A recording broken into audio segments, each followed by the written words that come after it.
UP BEd entrance exam 2021 की आज की इस वीडियो में आपका हार्दिक स्वागत है, हार्दिक अभिनंदन है। हेलो दोस्तों, नमस्कार। आज हम आपके लिए जो यूपी बीएड एंट्रेंस एग्जाम 2013 में हुआ था उसमें जो आपके प्रथम प्रश्न पत्र में सामान्य ज्ञान के 50 क्वेश्चंस आते हैं उनका हल लाए हैं। चलिए शुरू करते हैं आज की वीडियो स्टार्ट करने से पहले मैं आपको बता देता हूं कि इससे पहले के सभी सन के हमने जो है एग्जाम पेपर्स के सॉल्यूशन आपको प्रोवाइड करा दिए हैं। अगर आपने चैनल पर पहली बार विजिट किया है तो आप चैनल की प्लेलिस्ट में जाके सभी वीडियोस देख सकते हैं और अपने एग्जाम की तैयारी अच्छी कर सकते हैं। चलिए अब शुरू करते हैं आज की वीडियो। फर्स्ट क्वेश्चन आपकी स्क्रीन पर, किस वंश का शासन सबसे अच्छा रहा? अरे भाई, आज की पीडीएफ में तो हमें सॉल्यूशन भी मिल गए, चलो अच्छी बात है। देखिए, दिए गए विकल्प में मौर्य वंश का शासन सबसे अच्छा रहा। इस वंश में चंद्रगुप्त मौर्य और अशोक जैसे शासक हुए तथा अनेक राजनीतिक संस्थाओं की नींव पड़ी। तो ऑप्शन नंबर ए जो है सही हो जाएगा, मौर्य वंश का शासन सबसे अच्छा रहा। सेकंड क्वेश्चन, गुप्त वंश का संस्थापक कौन था? देखिए, गुप्त वंश का संस्थापक श्री गुप्त था। ऑप्शन नंबर सी जो है इसका सही हो जाएगा। किंतु इस वंश का वास्तविक संस्थापक चंद्रगुप्त प्रथम 319 से 335 ईस्वी को माना जाता है, लेकिन वास्तविक संस्थापक किसे माना जाता है? चंद्रगुप्त प्रथम को। चलिए आगे की तरफ बढ़ते हैं। थर्ड क्वेश्चन, अकबर का जन्म कहाँ हुआ? देखिए, अकबर का जन्म पंजाब में राजा बरिसाल के यहाँ अमरकोट में हुआ था। ऑप्शन नंबर ए जो है सही होने वाला है, अमरकोट। अकबर का जन्म अमरकोट में हुआ था, जिस समय हुमायूं को शेरशाह सूरी के हाथों से पराजित होकर ईरान भागना पड़ा। तो एक क्वेश्चन और बन जाता है, हुमायूं किसके हाथों पराजित हुआ था? तो शेरशाह सूरी के हाथों। आगे बढ़ते हैं। फोर्थ क्वेश्चन, सिंचाई कर किसने लगाया? सिंचाई कर किसने लगाया? दिल्ली सल्तनत के शासकों में सर्वप्रथम फिरोज शाह तुगलक ने सिंचाई कर लगाया था। ऑप्शन नंबर बी जो है इसका सही हो जाएगा, फिरोज शाह तुगलक ने सिंचाई कर लगाया था। इसे हक ए सब्र कहा जाता था, जो उपज का 1/10 भाग होता था। क्वेश्चन नंबर 5, शाहजहां के बचपन का नाम क्या था? देखिए, शाहजहां जहांगीर का पुत्र था, उसके बचपन का नाम शहजादा खुर्रम था। तो ऑप्शन नंबर जो है इसका सी सही हो जाएगा, खुर्रम। ये शाहजहां जहांगीर के पुत्र था और इसका जो बचपन का नाम था वो शहजादा खुर्रम था। क्वेश्चन नंबर 6, बौद्ध धर्म का चौथा सत्य क्या है? बौद्ध धर्म का चौथा सत्य क्या है? बौद्ध धर्म में महात्मा बुद्ध ने 4 आर्य सत्य की बात कही थी। इसमें पहला दुख, दूसरा दुख समुदाय, तीसरा दुख निरोध तथा चौथा दुख निरोध गामिनी प्रतिपदा था, जिसे अष्टांगिक मार्ग के नाम से जाना जाता था। तो ऑप्शन नंबर डी जो है सही हो जाएगा, चौथा सत्य दुख निरोध गामिनी प्रतिपदा। क्वेश्चन नंबर 7, भगवान बुद्ध ने अपना पहला उपदेश कहाँ दिया? भगवान बुद्ध ने अपना पहला उपदेश सारनाथ में दिया था। ऑप्शन नंबर ए जो है इसका सही हो जाएगा, जिसे बौद्ध धर्म ग्रंथों में धर्म चक्र प्रवर्तन कहा गया है। क्वेश्चन नंबर 8, जैन धर्म में कुल कितने तीर्थकर हुए हैं? तो जैन धर्म में कुल जो है 24 तीर्थकर हुए हैं। ऑप्शन नंबर बी जो है सही हो जाएगा। प्रथम थे ऋषभदेव और जबकि अंतिम थे महावीर स्वामी। तो ऑप्शन नंबर बी इसका सही होने वाला है। 9th, 5 सत्य में से जैन धर्म ने सबसे ज्यादा जोर किस पर दिया? जैन धर्म ने के 5 सत्य कौन कौन से हैं? देखिए, सत्य, अहिंसा, आस्तेय, अपरिग्रह एवं ब्रह्मचर्य थे। इनमें से जैन धर्म अहिंसा पर ज्यादा जोर देता है। ऑप्शन नंबर बी जो है इसका सही होने वाला है, क्वेश्चन नंबर 8 का। इसमें किसी जीव की हत्या को महानतम पाप समझा जाता है अहिंसा के अंतर्गत। 10th क्वेश्चन, 5वां ब्रिक्स सम्मेलन कहाँ हुआ? 5वां ब्रिक्स सम्मेलन कहाँ हुआ? देखिए, 5वां ब्रिक्स सम्मेलन 2013 में दक्षिण अफ्रीका के डरबन में हुआ। दक्षिण अफ्रीका के डरबन में। ऑप्शन नंबर ए जो है इसका सही हो जाएगा। ब्रिक्स के कुल सदस्यों की संख्या 5 है, जो इस प्रकार है: ब्राजील, रूस, भारत, चीन, दक्षिण अफ्रीका। चलिए आगे बढ़ते हैं। क्वेश्चन नंबर 11, 26 जनवरी 2013 को भारतीय गणतंत्र दिवस के मुख्य अतिथि किस देश के थे? देखिए, ये जो है एग्जाम पेपर 2013 का है, तो ज्यादातर क्वेश्चन आपको 2013 के आसपास के मिलेंगे। हो सकता है कि आपको ये क्वेश्चन अब भी पूछ लिए जाएं कि भाई थे 2013 में, जैसे ये 26 जनवरी 2013 को भारतीय गणतंत्र दिवस के मुख्य अतिथि किस देश के थे? तो किस देश के थे? तो देखिए, 26 जनवरी 2013 को नई दिल्ली में आयोजित 64वें गणतंत्र दिवस समारोह में मुख्य अतिथि भूटान नरेश जिग्मे खेसर नामग्येल वांगचुक थे। तो कौन से थे भैया? ये भूटान के थे। ऑप्शन नंबर जो है सी इसका सही हो जाएगा। मेरे से नाम भी नहीं पढ़ना आ रहा है इनका। चलिए 12 क्वेश्चन, भारतीय संविधान में राज्य के नीति निर्देशक तत्वों की संकल्पना किस देश के संविधान पर आधारित है? भारतीय संविधान में राज्य के नीति निर्देशक तत्वों की संकल्पना किस देश के संविधान पर आधारित है? तो देखिए किस देश के संविधान पर आधारित है? आयरलैंड के। ऑप्शन नंबर सी जो है इसका सही हो जाएगा।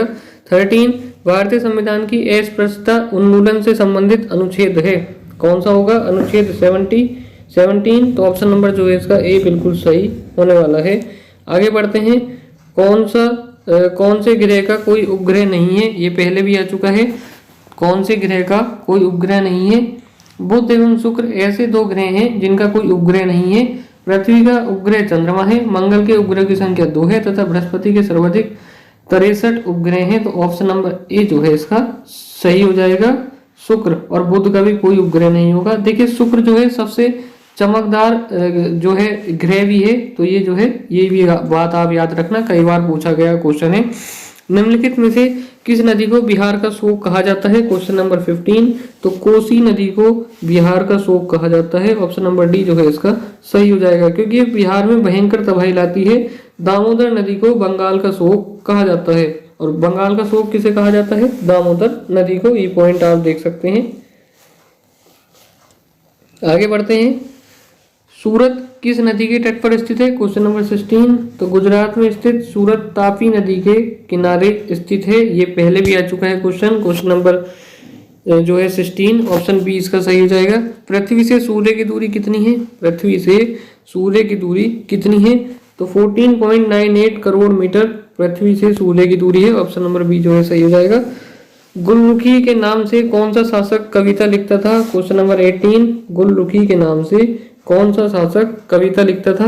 तो कौन सा शासक लिखता था? लोधी वंश का शासक सिकंदर लोधी। ऑप्शन नंबर जो है सी इसका सही हो जाएगा। 19 खालसा की स्थापना किसने की? ये क्वेश्चन पहले भी आ चुका है। खालसा की स्थापना किसने की? तो सिखों के 10वें तथा अंतिम गुरु गोविंद सिंह ने खालसा की स्थापना की। उन्होंने बाद में खालसा को समाप्त भी कर दिया था। तो कौन सा ऑप्शन जो है इसका सही होने वाला है? ऑप्शन नंबर ए गुरु गोविंद सिंह ने। आगे बढ़ते हैं। नई शिक्षा नीति कब लागू की गई? देखिए जब नई शिक्षा नीति पहली बार बनी थी तो वो कब लागू की गई थी ये आपको बताना है। नई शिक्षा नीति जो है सन 1992 ईस्वी में लागू की गई थी। ऑप्शन नंबर बी जो है इसका सही होने वाला है। मानव विकास सूचकांक कौन जारी करता है? Question number 21। मानव विकास सूचकांक कौन जारी करता है? तो मानव विकास सूचकांक UNDP द्वारा प्रत्येक वर्ष जारी किया जाता है। यह संयुक्त राष्ट्र संघ की एक विकास एजेंसी के तौर पर कार्य करती है। तो कौन सा ऑप्शन सही हो जाएगा? ऑप्शन नंबर बी इसका सही होने वाला है, UNDP। WTO की स्थापना कब हुई? Question number 22। तो WTO की स्थापना कब हुई? 1995 में हुई। ऑप्शन नंबर डी इसका सही हो जाएगा बिल्कुल।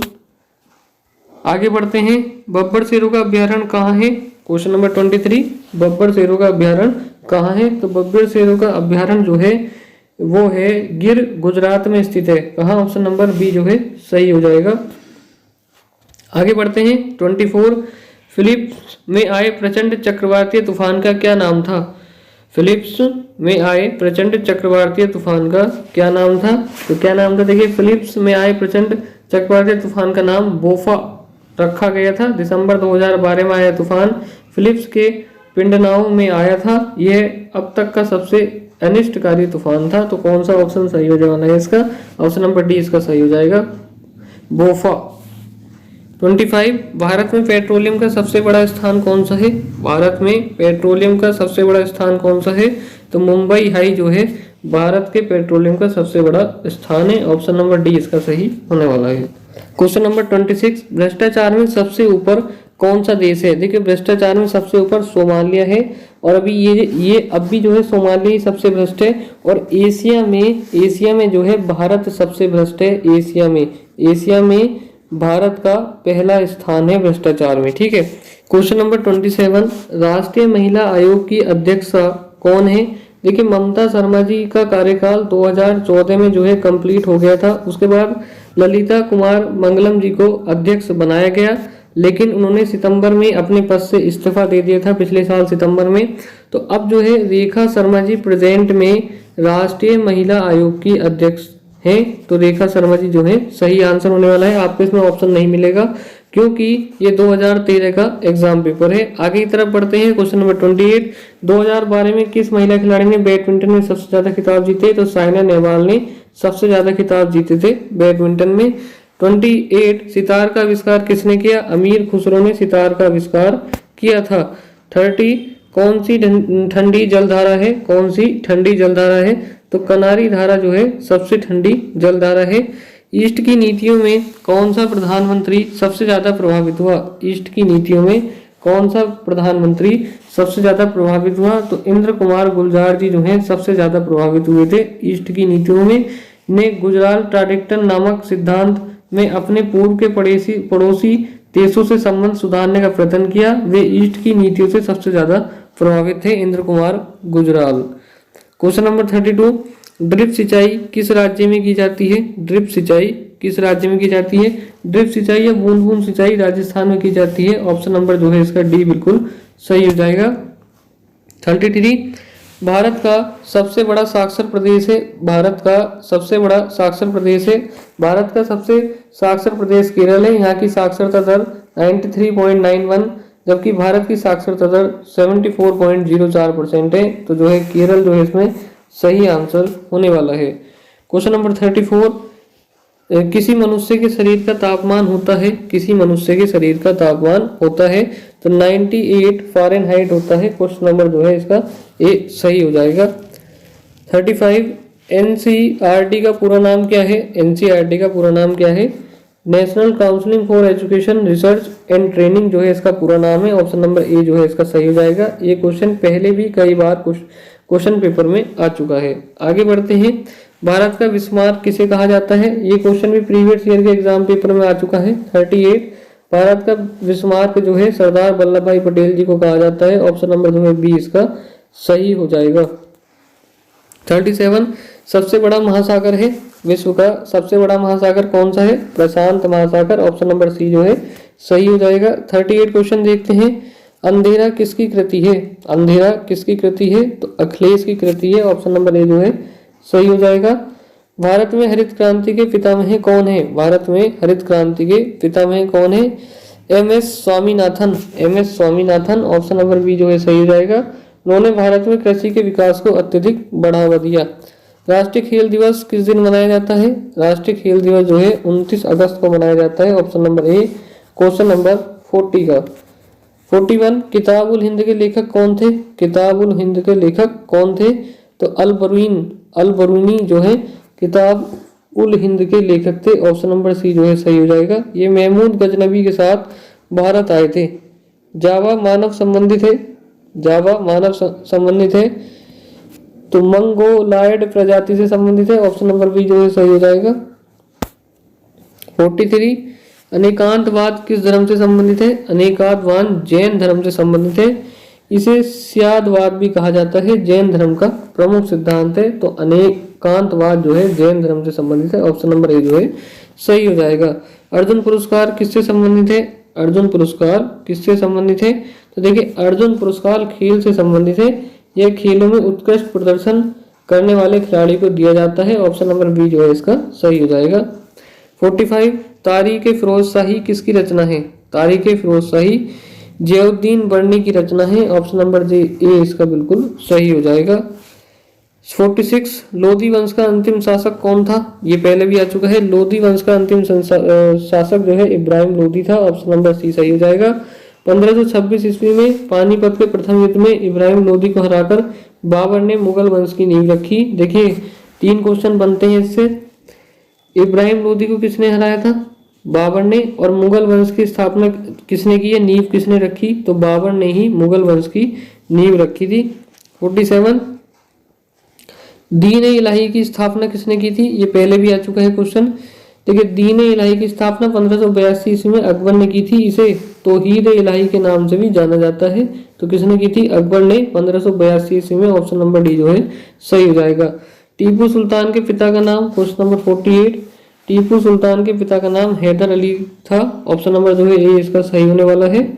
हैदर अली ने मैसूर राज्य में स्वतंत्र सत्ता की स्थापना की। अगला क्वेश्चन, धारा की इकाई क्या है? धारा की इकाई क्या है? धारा अर्थात वैद्युत धारा की इकाई एम्पियर है, यानी धारा को आप एम्पियर में नापते हैं। ऑप्शन नंबर ए जो है इसका सही होने वाला है। केल्विन तार की, ओम प्रतिरोध विद्युत धारा की तथा कूलाम विद्युत आवेश की इकाइयां हैं। लास्ट क्वेश्चन 50, कंप्यूटर की मेमोरी मापी जाती है। कंप्यूटर की मेमोरी जो है एमबी में नापी जाती है। ऑप्शन नंबर ए जो है इसका सही होने वाला है। तो वीडियो अच्छी लगी तो वीडियो को लाइक कर दें, अदर फ्रेंड्स साथ जरूर शेयर करें ताकि सभी को ये इंपॉर्टेंट न्यूज़ वीडियोस मिल जाएं और सभी जो है अपने एग्जाम की तैयारी कर सकें। वीडियो में अंत तक बने रहने के लिए बहुत बहुत धन्यवाद।